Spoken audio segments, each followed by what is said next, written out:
Hello friend, आज हम EVS के प्रश्न लेकर आए हैं। देखें कि ईवीएस के वैसे प्रश्न जो कि बहुत ही इंपॉर्टेंट सारे प्रश्न हैं, बहुत अच्छे अच्छे प्रश्न हैं। तो चलते हैं। पहला नंबर क्वेश्चन पे क्या बोल रहा है कि आप लोगों ने कल 15 अगस्त था, 15 अगस्त के लिए कल वीडियो नहीं बना पाए।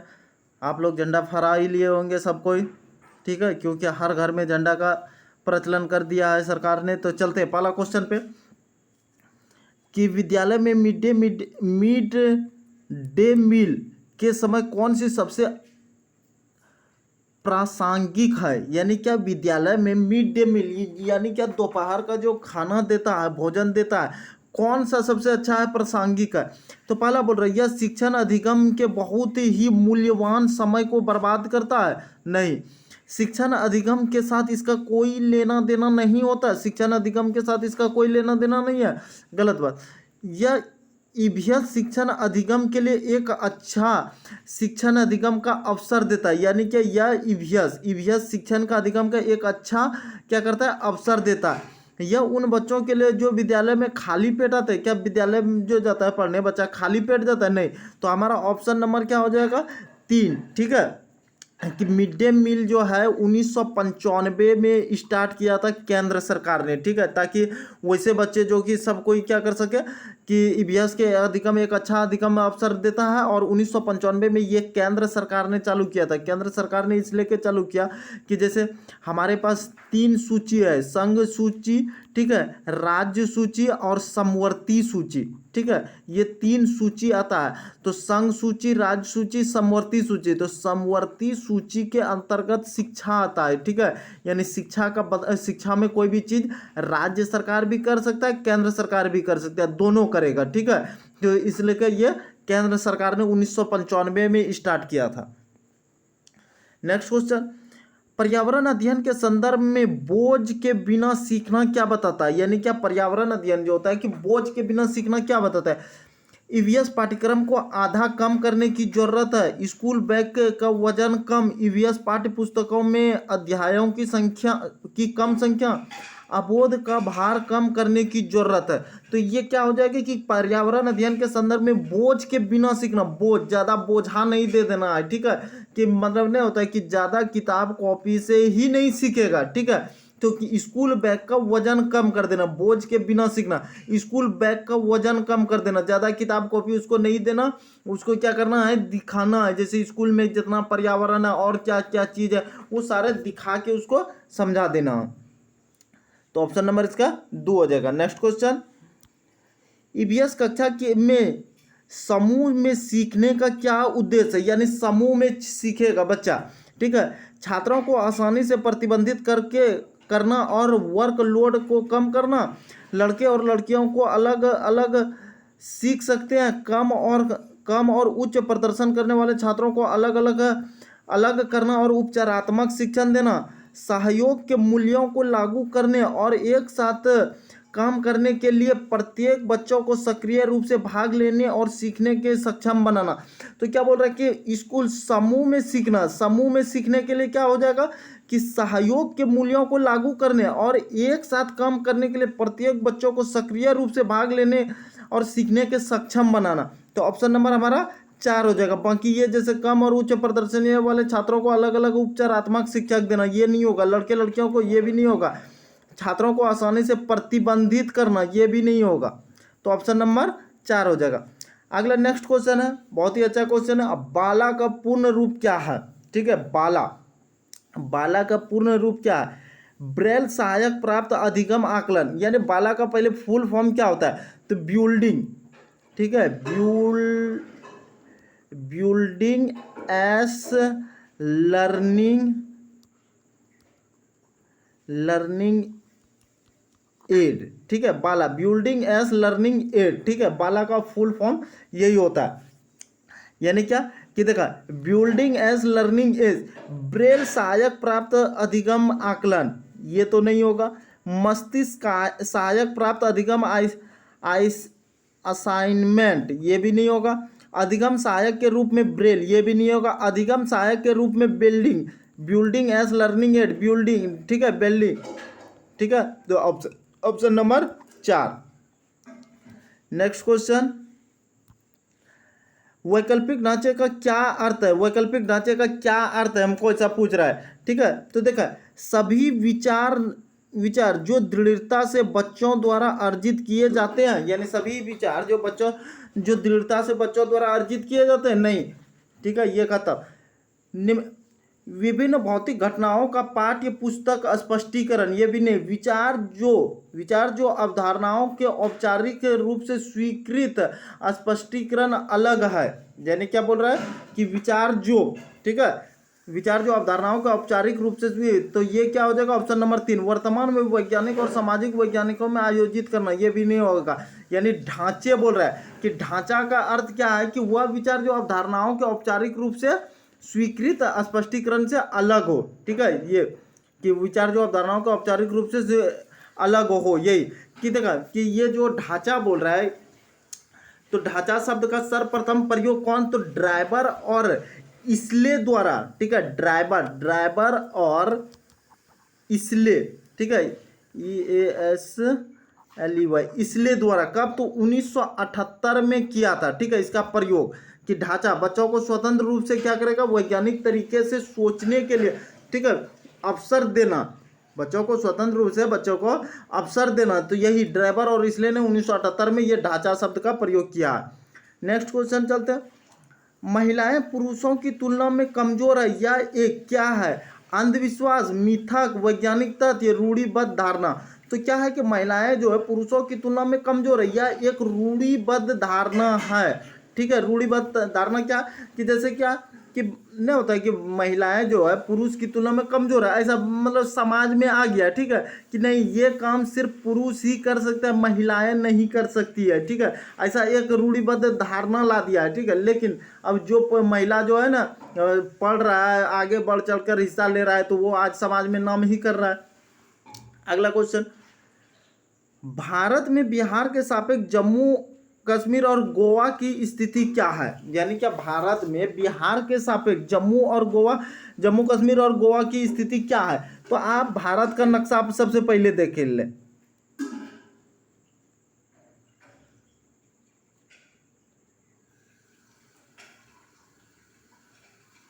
ये चलो भारत का नक्शा हो गया। ठीक है, आपको सबसे पहले पता होना चाहिए कि ये जरा सा और इसको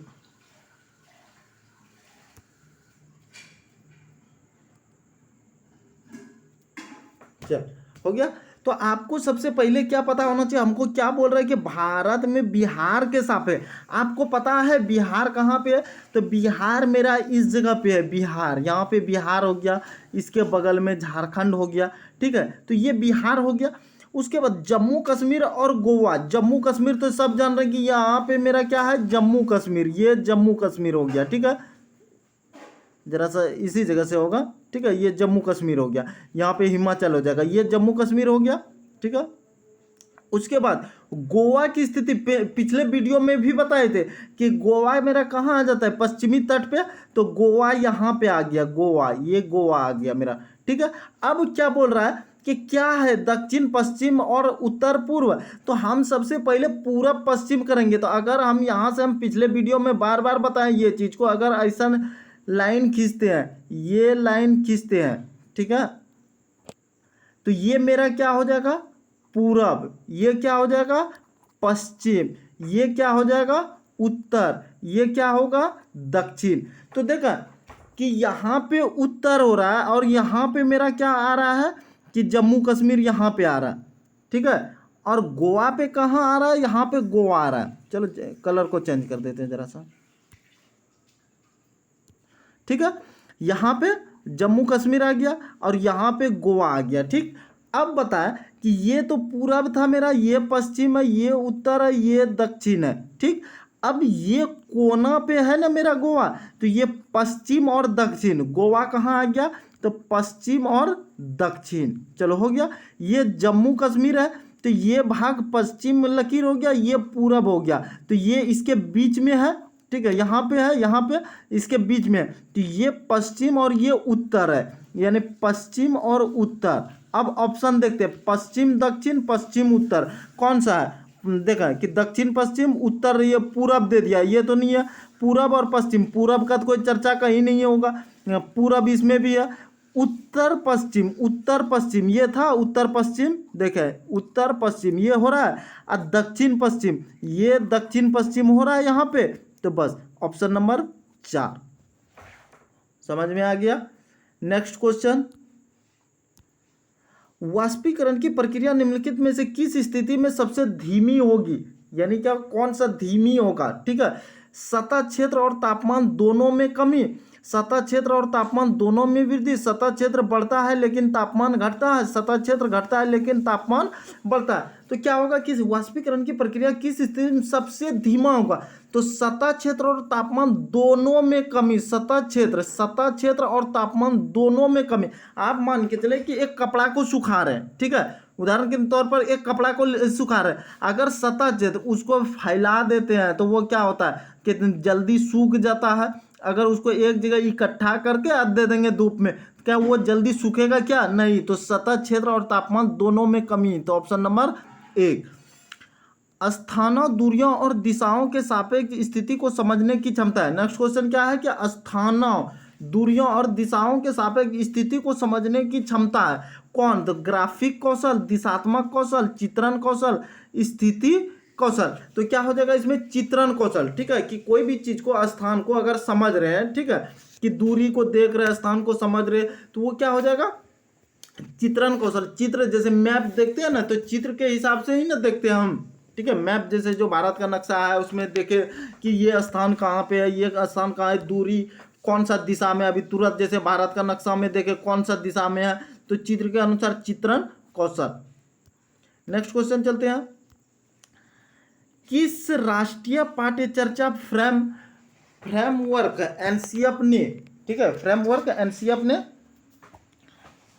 प्राथमिक स्तर पर एक एकीकृत पाठ्यचर्या क्षेत्र के रूप में पढ़ाए जाने के लिए पर्यावरण अध्ययन की सिफारिश की, किस में। तो देखा एनसीएफ कब आया गया था, तो एनसीएफ जो है 2000 में आया गया है। ठीक है, एनसीएफ जो लाया गया राष्ट्रीय पाठ्यचर्या फ्रेमवर्क एनसीएफ 2000 में प्राथमिक स्तर पर लाया गया था। ठीक है, और 2005 में इसको स्वीकार किया गया है एनसीएफ को। तो क्या हो जाएगा इसका ऑप्शन नंबर 4, एनसीएफ 2000। ठीक है, 2005 में क्या किया है, इसको स्वीकार किया गया है, और लाया कब है, तो 2000 में। तो ऑप्शन नंबर 4 हो जाएगा, यानी सिफारिश, अध्ययन की सिफारिश की। ठीक है, क्या एनसीएफ होना चाहिए इसमें। ठीक है, पर्यावरण अध्ययन सामग्री पढ़ाया जाए। ठीक है, ये चीज़ को बोला गया, तो हाँ 2000 में आ गया, इसको स्वीकार लिया, नहीं ये ठीक बात है, तो 2005 से इसको लागू किया।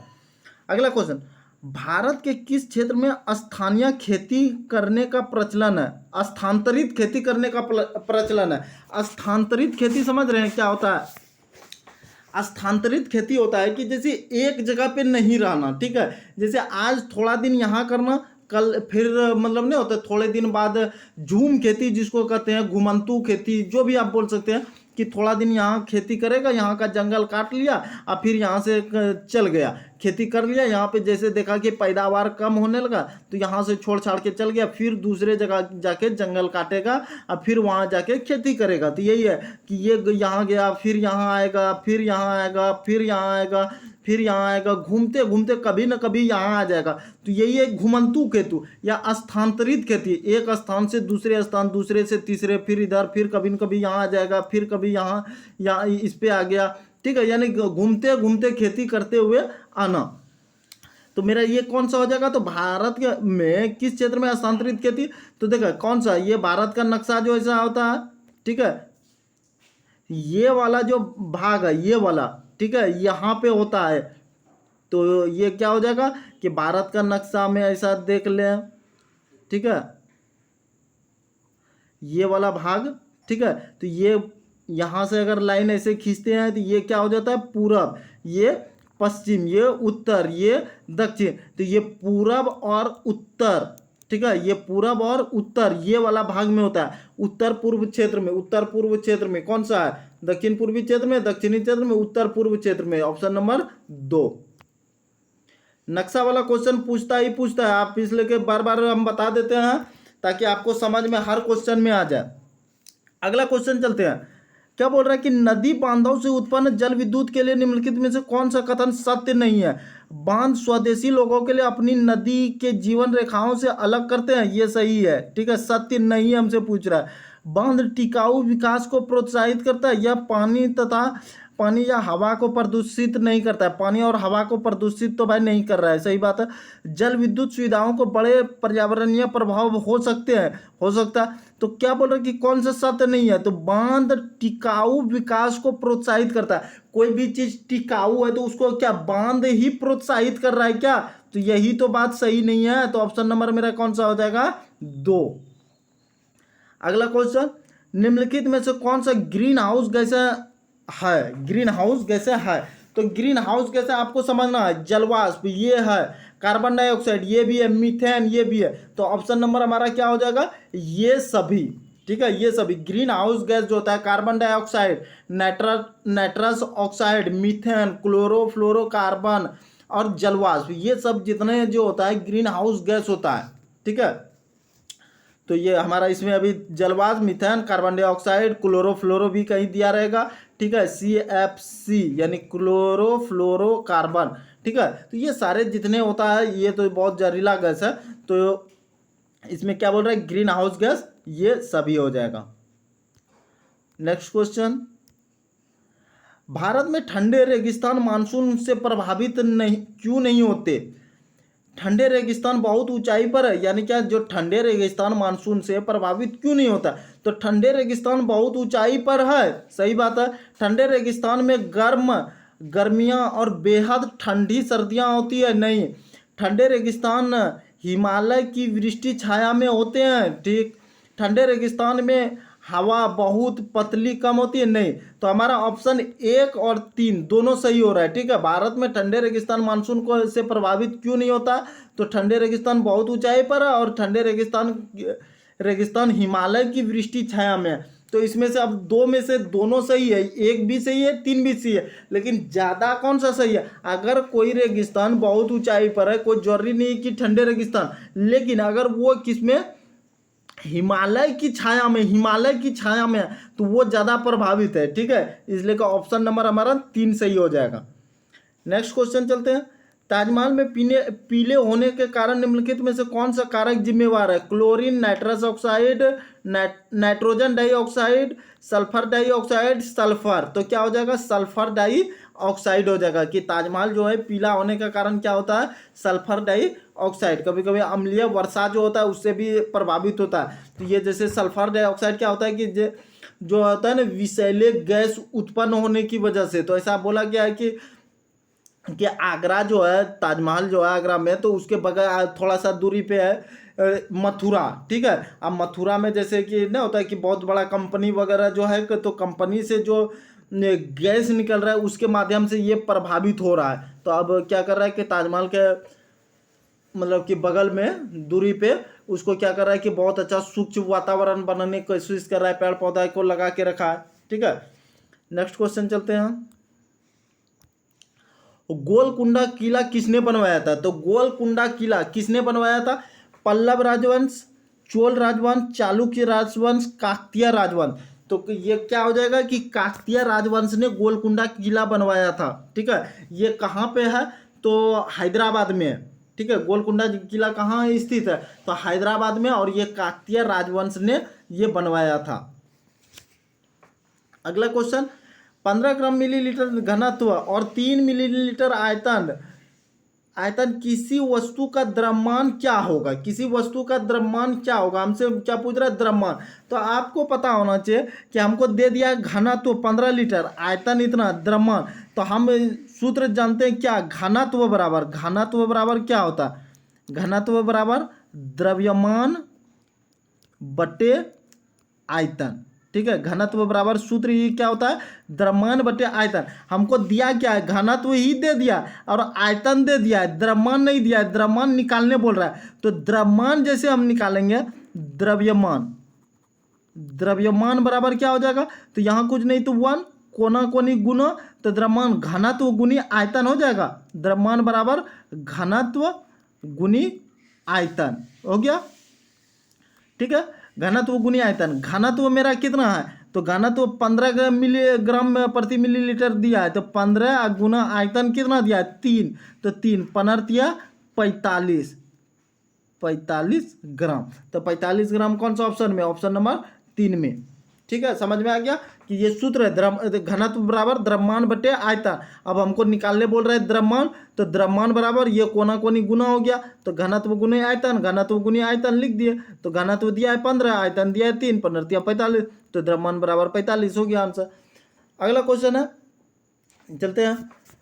निम्नलिखित में से कौन सी अदिश राशि है, कौन सी अदिश राशि है? तो देखो सदिश राशि कौन कौन सा होता है। सदिश राशि क्या होता है कि जिसमें परिणाम और दिशा, ठीक है, क्या परिणाम निकला और दिशा दोनों निहित है, उसे सदिश राशि कहते हैं। जैसे क्या होता है कि वेग, बल, संवेग, भार, गुरुत्वाकर्षण, ये सारे जितने हैं ये क्या है कि सदिश राशि है। जैसे ये सदिश राशि है, ये सदिश है, ये सदिश है। बाकी जैसे क्या जिसमें परिणाम और दिशा ना हो वो अदिश राशि है। जैसे दूरी यहाँ भाई है, यहाँ है, हम यहाँ से यहाँ जाना, कोई इधर से भी चल जाएगा, कोई इधर से भी जाएगा, कोई यहाँ से यहाँ आके फिर यहाँ से यहाँ चल जाएगा, कोई यहाँ से ऐसे आएगा, कोई इधर मिल जाएगा, फिर यहाँ से यहाँ आएगा। तो ऐसा क्या बोल रहे हैं, तो ये अदिश राशि हो गया। कोई परिणाम निकला, हम तो यहाँ पहुँचे गए, लेकिन कोई परिणाम है, कोई दिशा है, जिधर मन इधर से जिसको मन से आया उधर से चल दिया।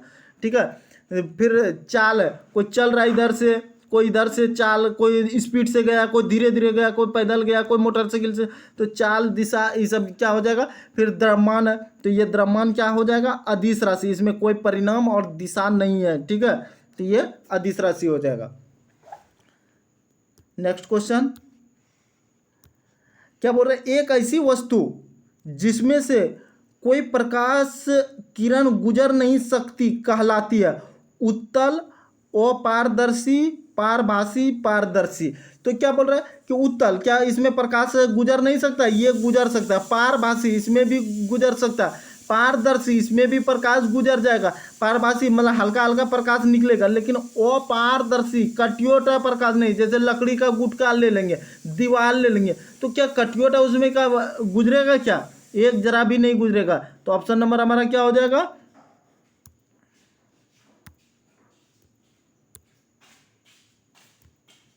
ऑप्शन नंबर अपारदर्शी। ये अगला क्वेश्चन है 20 नंबर, पृथ्वी की सतह पर किसी वस्तु का भार क्या होगा जिसका द्रव्यमान चंद्रमा की सतह पर 10 किलो है। तो पृथ्वी पर क्या हो जाएगा, 10 न्यूटन, 60 केजी, 10 केजी, 60 न्यूटन। तो क्या बोल रहा है कि जिसका द्रव्यमान चंद्रमा की सतह पर 10 केजी है, यानी क्या कि द्रव्यमान बोल रहा है, द्रव्यमान समझा कि द्रव्यमान कहीं नहीं बदलता है। ठीक है, जितना है उतने रहेगा। 10 केजी है तो 10 केजी पृथ्वी पर भी होगा। ठीक है, द्रव्यमान की बात बोल रहा है। भार बदल जाता है, भार अगर 10 किलो रहता, ठीक है, तो भार 10 किलो अगर चंद्रमा पे हो रहा है, लेकिन यहाँ जैसे पृथ्वी पे लाएगा तो 6 गुना बढ़ जाएगा। ठीक है, तो 10 से 60 ये हो जाता। लेकिन हमको बोल रहा है कि द्रव्यमान चंद्रमा की सतह पर 10 किलो है, यानी द्रव्यमान मतलब समझ रहे हैं कि अगर एक मान के चलते एक बोरा है, ठीक है, ये बोरा में पूरा हम क्या कर दिए हैं कि चावल, गेहूं, आटा, कुछ भी पूरा बोरा भर दिए। ठीक है, हम भर दिया। अब वहाँ से चंद्रमा से लाए धरती पे, क्या होगा, आधा बोरा खाली हो जाएगा। ऐसा है क्या, द्रव्यमान यही हुआ कि आधा बोरा खाली हो जाएगा? नहीं, बोरा तो बोरे भार में कमी हो सकता है, बढ़ोतरी हो सकता है। क्यों, चंद्रमा पे नापेंगे ये हो सकता है 5 किलो, लेकिन पृथ्वी पे गुरुत्वाकर्षण ज़्यादा है ना, तो ये इसका जैसे खिंचाव नीचे ज़्यादा ना करेगा, गुरुत्वाकर्षण ज़्यादा है तो भार बढ़ जाएगा ना, तो 6 गुना बढ़ जाएगा ये भार, वजन बढ़ सकता है। लेकिन क्या एक बोरा है तो एक बोरा से कम होगा क्या कभी? तो नहीं होगा। तो ऑप्शन नंबर 3 यानी 10 किलो है तो 10 केजी ही है द्रव्यमान।